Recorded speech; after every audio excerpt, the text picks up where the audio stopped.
Have you ever liked a character who is, for all intents and purposes, awful? I have, countless times, actually. I find that despite current fandom culture about the morality of liking certain characters, that complex, disturbing people in fiction are the most fascinating to explore and the most fun to break. There are many stories that revolve around my head pertaining to this: Slay the Princess, The Wolf Among Us, Walking Dead, and, for the focus of this video, the game that came before Slay the Princess, Scarlet Hollow.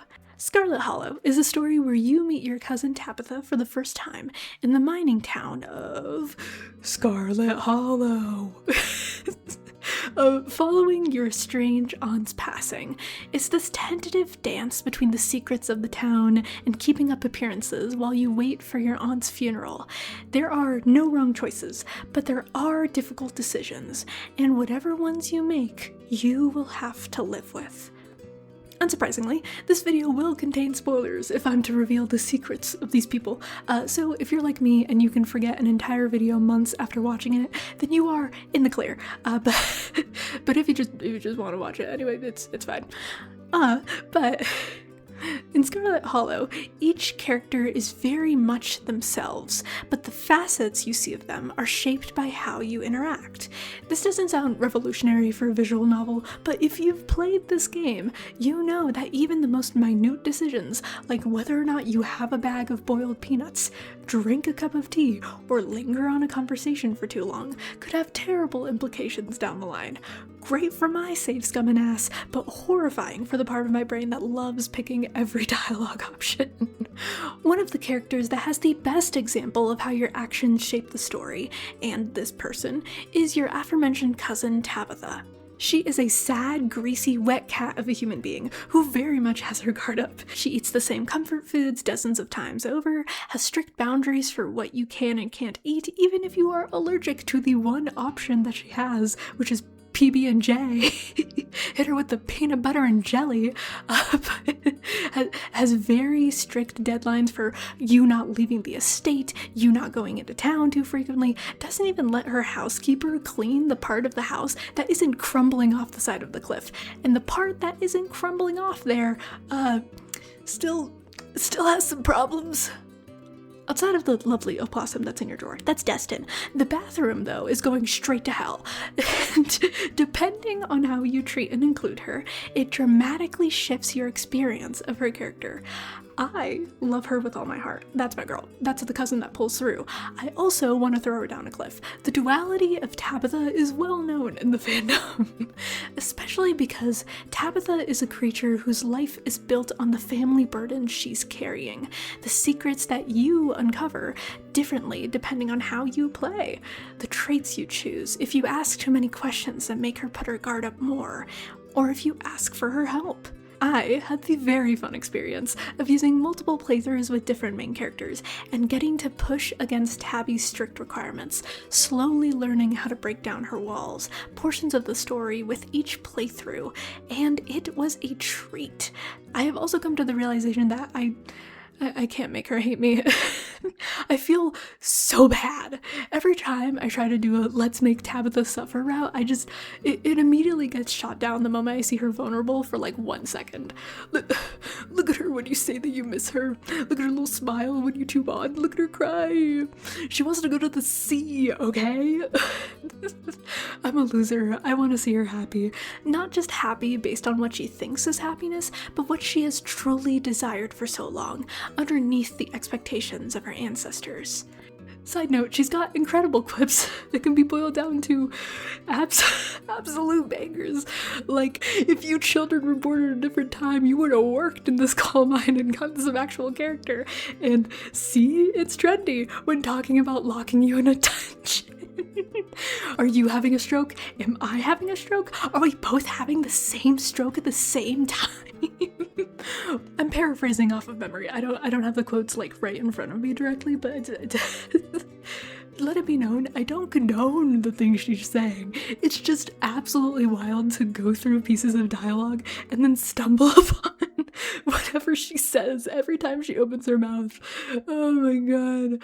But also, like, she bats for you. If you have a good rapport, she is super protective and helpful. You eat banana chocolate chunk ice cream together, which sounds like a disgusting flavor, but I'll do it for her. Like, she even catches on if you have a good relationship with Stella, her ex-girlfriend. Well, like, okay, ex something she says. Stella says it was their first relationship. She straight up asks if Stella has a thing for you, and instead of the ice cream scene, she just goes, I'm gonna have to call a rain check, cause see y'all.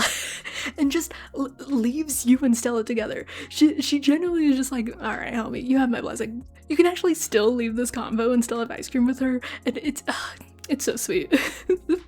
That's my cousin. That's my cousin. But wild, incredibly, terribly good, funny quips aside, here's the thing. She knows she's playing the villain. She knows she's brash and abrasive and unwanted. And when you build that rapport, Tabitha reveals that she genuinely does care, is trying to do her best, knows that the town relies on her, because it's basically a Scarlet Company town relying on the dying industry of coal mining. She is burning money, ensures that inspections for the mine were done close to the events of the game, survives on mac and cheese and fucking fucked up looking takeout from a week ago. Did Wayne bring this takeout to her? Actually, you know what? Don't worry about Wayne. We're gonna get to him. We're gonna get to Wayne. Her only reprieve isn't even a friend. It's going to an empty model home her family owned and drinking cream soda. This is outside of the model home that I wish I owned a model home. This is fucking depressing. Tabitha feels such a strong pressure to just keep the wheels turning. She hates that she can't actually support the mining jobs and people under her care. The people are working so hard, but instead of pivoting, of accepting that this industry needs change, she is stubborn and miserable for it. She chooses to suffer and close herself off over and over. And sure, what she plans to do to you wouldn't let her do this forever, but a decade or two of prosperity, just a little more. Isn't that good enough? She could give those raises, save those people from destitution, but what is that if not delaying the inevitable? Because Scarlet Hollow was never good enough. The prosperity of this town is not what it seems. Built on Confederate beliefs and the dying coal veins of your ancestor Silas, it has only kept the town afloat. Any person you talk to always mentions how literally no one has benefited from the Scarlet's richness outside of themselves, with the Scarlets literally owning most of the houses, offering discounts to the workers who live in them. But if you uncover even a fraction of this family's drama, the benefits that the Scarlets had were not really benefiting.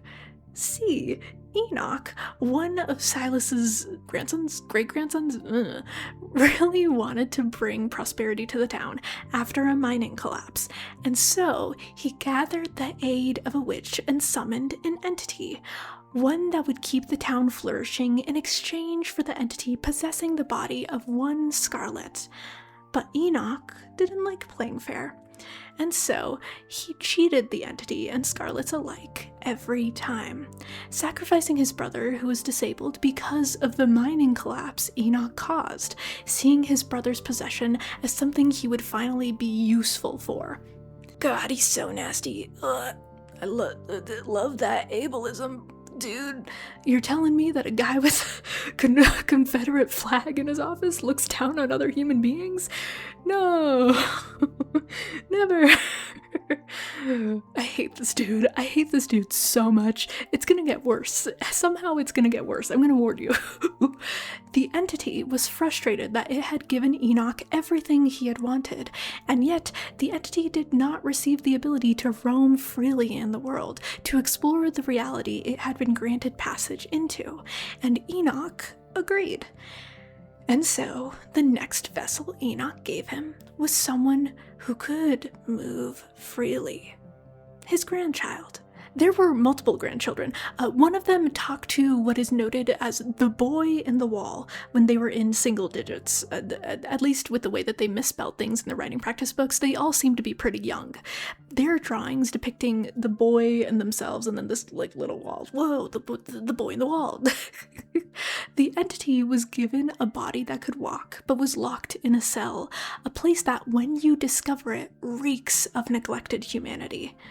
The entity in particular is a character that I can't help but analyze the hell out of, because when you get to this town, there's this guy stalking you. Weird guy, cloth over his head, seems to be one of the miners in the town, and he, so this is Sam Wayne, or at least Sam Wayne's body, because Wayne's consciousness has taken a back seat to the entity's possession. The entity in the body of Wayne is sweet and comforting, only really when you two are alone. Certain choices make this happen more than others, but in those moments, the entity prescribes itself as your protector, the only one actually looking out for you, says that what you two could be together is above whoever you're pursuing. There's like 8 dateables in this game, and this dude is highly jealous of all of them. For my sanity, I'm gonna pick a handful of people to explore in this game's lore. This game's lore is huge. One of the weirdest moments in this instance is that the entity respects your say. Remember that you're a Scarlet. You have the blood the entity wants, the body it could use without it being rejected, because Wayne's not a Scarlet. Wayne was a one-time one-off, and because of that, it seems like the entity is being rejected. The skin on Wayne's body is hot with fever and pus and peeling apart. You could grant the entity the freedom it really wants. But are you gonna? There's a scene in Chapter 5 where you can temporarily experience a quote-unquote moment of ecstasy with them. If you say no to it, they respect that, which is super wild to me. Like, they understand and say it's okay that you want to leave town. They want to leave town too. But because of the ritual Enoch did all those years ago, tragedy always befalls those who leave, slowly making them come right back to the place they were trying to escape. When you ask them to just tell you everything, the entity reaffirms that they don't want you to become a puppet. They want you to come to them of your own volition. It's genuinely so wild because in a different dateables route, there's a dubious consent kiss that they initiate and that you cannot escape unless you have a certain trait. The trait's hot, by the way, which is, ooh, that's awful. Why does the Goop Man have more knowledge of consent than literally just a guy who turns into the Jersey Devil, but just a guy? What's up with Wade? What's up with this guy? What's up with Reese? The entity is obviously not, it's not your best interest. Melding with this dude is probably gonna boot you from holding the reins in your own body, but if you decline him, he has this really embarrassed slump. If you accept the moment of ecstasy though, he's genuinely breathless by the end of it, and excited and really weirdly horny. And specifically, one of my favorite lines that appears after this with the hot trait is this one. God, I love that both of my characters' traits here, both of Johnny's traits, were just drastically different, but are the equivalent of saying, girl. This isn't the only time that Wayne's flirt train has some weird dialogue. You can also hit your cousin Tabby with arguably the most fucked up line in the entire game. Hey, I know y'all used to date, but I'm okay with sloppy seconds if you are. She's so disgusted. It's so funny. Rightfully so. You going after her ex in this context, wild work. I love this game. I love this game. Did you know that this game is the best? Did you guys know? But anyways, you can understand where the entity's coming from. If I made a deal with someone and then they fucking lock me in a cage with a bucket to use and a fucked up mattress, I'd be pissed too. This house has plumbing. The amount of neglect and depravity in this room is something only a human could cause. At least supernatural horrors are intentionally and clearly doing their own thing for supernatural sake. Your family just fucking did this to keep a coal mine running. A coal mine. It's wild because these little moments do on their own build trust. But anytime he's around other people, this dude's weird. Like when you meet him with Tabitha and go, oh, Tabitha's ex, because at this point you don't know he's Eldritch Goop Man. He's like, okay, Wayne, the person, is not able to speak his mind, right? But the entity talks in a way that gets on Tabby's nerves, acting as if he is Wayne, speaking about the breakup being bad or hurting his feelings. It's awful. He calls your love interest, if you get with her, like a slattern, which is lingo so old, I'm sure it must have been in Theodore's vocabulary, because like I had to look it up. Making me look up old-time misogyny. you love to see it. Insane behavior. It's such a weird thing because he likes the things his vessels liked. For example, he still has one of the Scarlet family members' childhood doll because that vessel loved that doll. I also feel like it's not confirmed, but he probably plays the piano because Theodore, the first vessel, originally did. It's not confirmed anywhere, but I feel like it's probably a thing. But this dude is also an eldritch horror. He might not be outright lying, but how much is he obfuscating the truth? What will the experience of him taking over your body actually be like? Is it anything like the ecstasy moment, or is it just bad? Do you want to know? Do you? Will you still be yourself?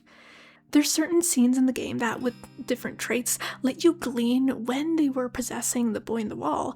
They convinced another Scarlet child to let them switch bodies, saying that their mom read the boy in the wall stories and hung out with him in the cell every night before he went to bed. And there's this note that you find in the mother's room that says, "Mommy, I am still in here and I love you." And it's so chilling. Oh, it's so horrifying.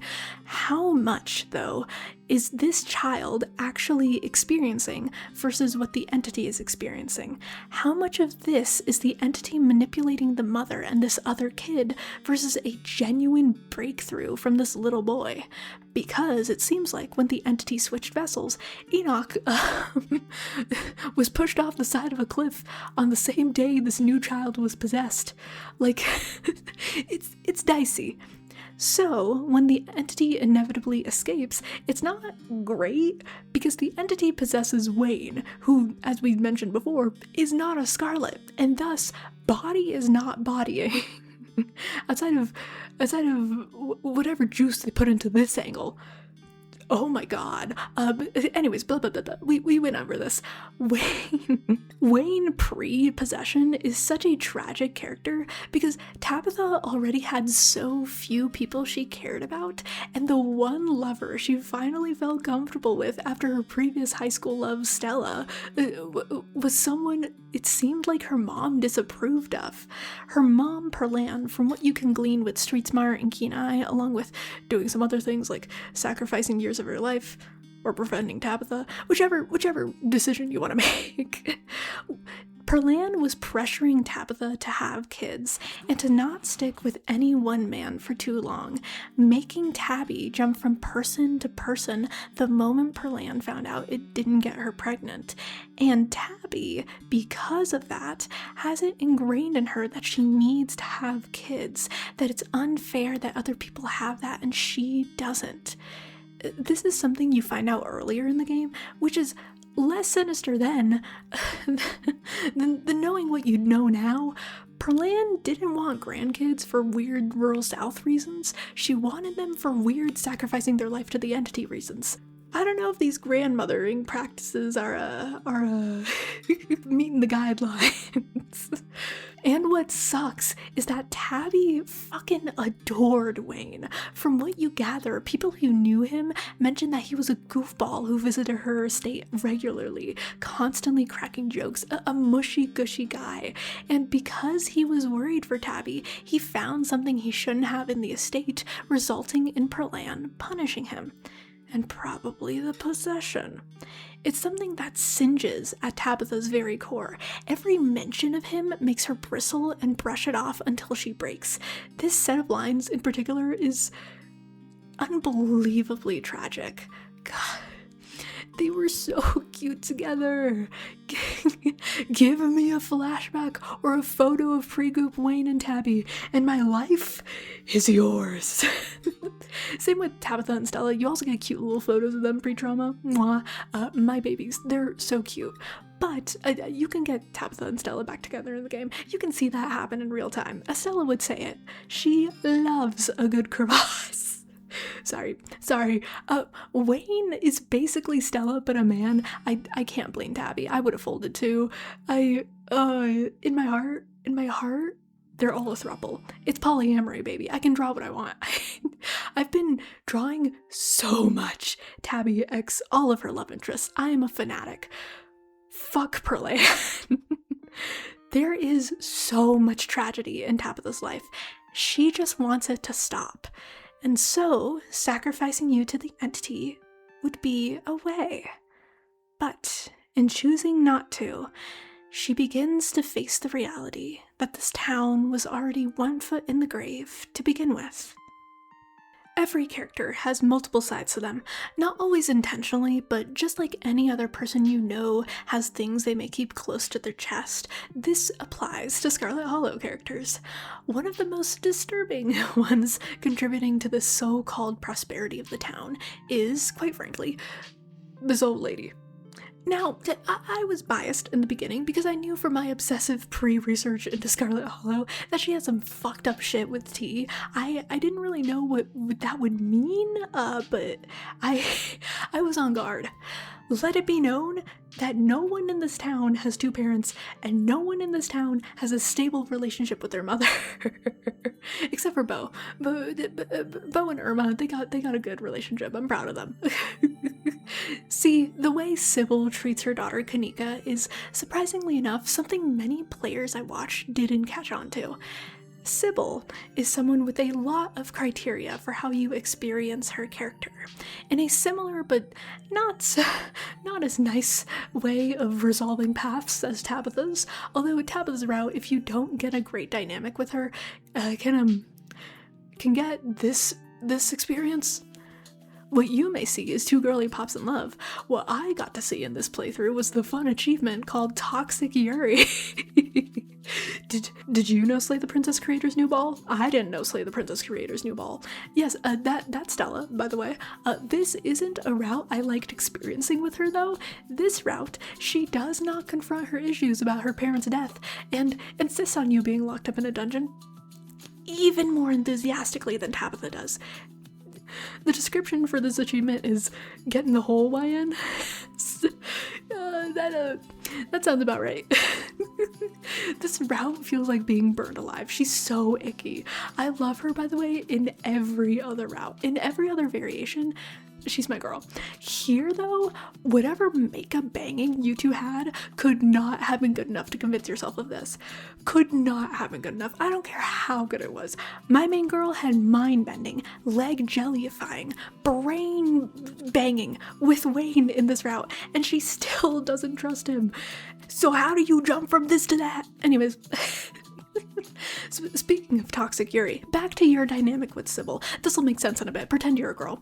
Sybil, as you find out, is a witch who's lived for centuries. She has done so specifically by taking back her daughters. Essentially, she consumes their soul juice. She's a vampire for souls. You uncover that all this began when one of her daughters volunteered to be taken back as a way to save their village from tragedy, and Sybil agreed. But then, years later, Sybil had a vision of another tragedy in a different place, and when she told her new daughter about what had to be done, her child resists, panicked. She flees from her, but Sybil catches this daughter, and the tragedy never comes to pass. When she takes back her child, she feels her confusion, frustration, anxiety in that moment, and so, when she inevitably faces another tragedy, she's learned her lesson. Sybil now placates the one she plans to absorb. She states that she raises her daughters differently. What does differently mean, you might ask? Sybil knew she was going to absorb her daughter Kanika. She's been having daughters these past dozens of decades that she's okay with giving up in service of her controlling the entity's powers. And in her eyes, her goal is to gain enough power that she can stop every tragedy, war, floods, famines, without ever having to give up one of her children again. A noble cause, no? The way she convinces her daughters is not through explaining this, but through manipulation, through naivete. There may have been different spells in the past, but currently her choice is magic brewed into tea. She has Kanika consume this blend of herbs and makes Kanika, this outspoken, kind, rational person, pliable. She, who never wanted to come back to this town, but is forced to by her dad's death. She, who wanted to escape this place, is slowly convinced to listen to her mom more and more. In Sybil's eyes, manipulation is a kindness. She is weighing those choices every day, and she makes Kanika's life smaller. You see, her dad's death wasn't an accident. Sybil, it seems like, had a hand to play in her husband's death. The death she knew would force Kanika to come back and help Sybil out. She has a hand in just about every major family in this town, yours included. She gives remedies and solutions in a way that makes her a necessity. You need her. You will help her. In fact, if you drink her blend and don't have the traits to resist this, you will make choices that take over the thoughts in your head, that lock you out from resisting her, sometimes even block out whenever someone gives away pertinent information about what she's done to the town, like when you ask Dr. Kelly about who gave her the poison that she gives to her son, Reese. And so, when you find Kanika, she is okay with being absorbed. Why wouldn't she be?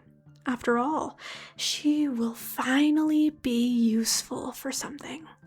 Because that's what Sybil made her believe. And that's what Sybil truly believes as well.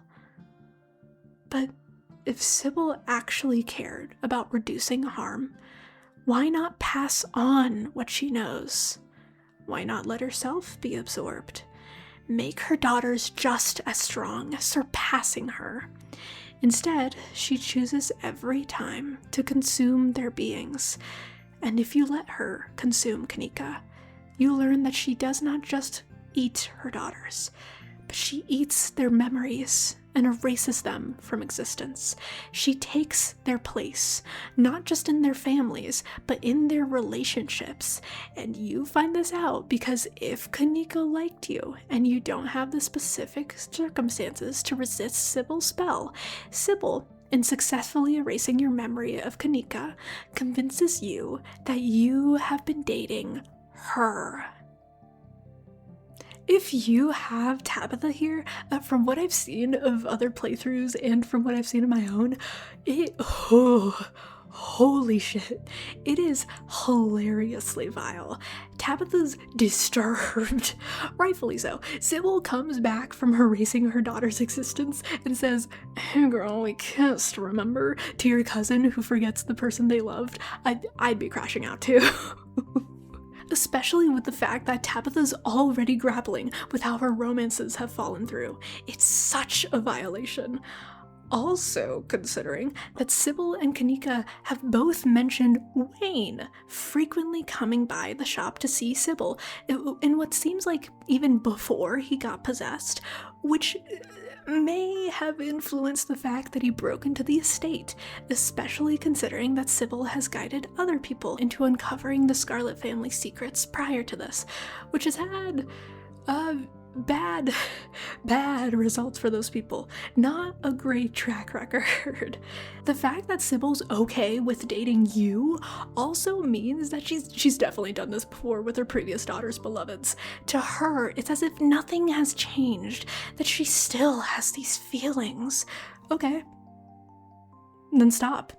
you nasty. I don't care if this brings you the power you need to save this town. For all I know, you absorbing the entity requires me getting possessed. I do not trust you with this power, young/old lady. It's not only the surface level disgust in this situation. This story is a Southern Gothic horror, and what got me was that Sybil, at this point, knew she was having daughters she was okay with losing. The woman who doesn't share her hair texture, or skin tone, or the thing that Sybil valued the most when she decided, one time, to not take back her daughter. Her eye color. She doesn't have green eyes. She looks nothing like her. That's good. That's good. It makes it easier to take her back. It's disgusting on a level that is so nasty. It speaks on a level of evilness in this situation that just transcends the original thing that she's doing, especially since Sybil describes Kanika being taken back as going into this gentle pool with all her sisters. But if you have the mystical trait save, the pool looks like this. Hey Sybil, Sybil, if the pool is gentle, why does it look like that? Kanika looks great. Her braids, the Sailor Moon shirt, yes sir, she's serving. Sybil, what are you serving? Eldritch? It's not even the hot kind. This is just nasty. Your girls don't look great. What the fuck? This is on top of the dialogue line where if you let Kanika get disposed of, Sybil says that, like, this part's not so pretty, so I'll be back, and then fades out. Is this what this part looks like? Yeah, I would agree, Sybil. It's not looking so pretty. But that's kind of the point. This isn't a great situation. Sybil truthfully wants to stop these tragedies, but we don't know what else she might do when she holds the power of the entity. And at this point in the story, you might not even know or realize that Kanika was being manipulated into this decision. But does it matter? Don't you want this town to be saved? What's one person you love, you adore, in exchange for the world? Essentially, all these stories, even the ones I vaguely mentioned like Jersey Devil Dude Reese, all encompass moral dilemmas. The trolley problem. If you don't know, there's a story called The Ones Who Walked Away from Omelas by Ursula K. Le Guin about a utopia where many people thrive at the cost of one child's suffering. And when a person comes of age in Omelas, they are revealed the truth and have to sit with a choice. Leave this utopia or live in it, knowing this child who used to know the light and warmth now only lives in a small dark space, sores covering them, surrounded by their own filth, scared, in exchange for your joy. It's a story mentioned often when this game is brought up. The entire decision-making for major choices in Scarlet Hollow, sacrificing one person, your comfort, your autonomy, your life, so that the small town can thrive. But is it thriving? You've heard what I've said about this town, its history. Is that truly what it means to live? What I see when I play this game are people who refuse to accept change. Negative or positive, everyone aims to upkeep the one thing they know, the status quo. Because sure, Tabitha could break the deal with the entity in this town, letting people leave without consequence, letting its prosperity be decided by the flip of a coin. Sure, Sybil could accept that she cannot stop every disaster, and instead put trust in her family, her daughters, that they can learn and be even stronger of a witch than she is. Sure, Dr. Kelly could tell Reese what he is, stop feeding him poison and making his life a house that is empty of the love she holds. Sure, Stella could accept that she will not see her parents again, even as ghosts. Sure, Oscar could accept that he will never enter this house again. Julius could accept he will never have a child of his own blood and instead see Avery as his, but this is all that they've known. And as much as the choices you make in these situations help them see new, brilliant futures, the reality that there is kindness even in the grief of change, you will also inevitably make choices that hurt you, your friends, your family. And you will see it too, that change is not just kind. Change can, at first, or even for the long run, be just as cruel as making sure things stay the same. That small, cramped space you live in, the shitty job or dead-end path you're studying, the spiral of when your mother, Vivian, in game, slowly lost herself in her illness, becoming a shell of what she once was before finally passing away. How she left Scarlet Hollow the moment she knew she was pregnant with you, to save you from a fate that you are now back into. Inevitable, the ties that bind. You know exactly where you are meant to be. To sit with the balance that your life as it is now is not a guarantee, that it could shift in an instant into something unrecognizable, grand or sorrowful, is horrifying. What other choice do you have than to face it? But what if it leads to rot? Inevitable rot just beneath the surface of this golden age you have fostered off of another sorrow. You can push it off, even as your mouth fills with the taste of decaying earth. Just another day, just another Scarlet, just another daughter. Do you want to keep avoiding this? Are you sure? Scarlet Hollow isn't done yet, but I have a distinct feeling that when it does end, when the full picture of how our decisions and those of the people around us have shaped this town unfolds, it will be a masterpiece to bear witness, for better and for worse. After all, it tells you in the beginning what the deal is. You won't be able to save everyone.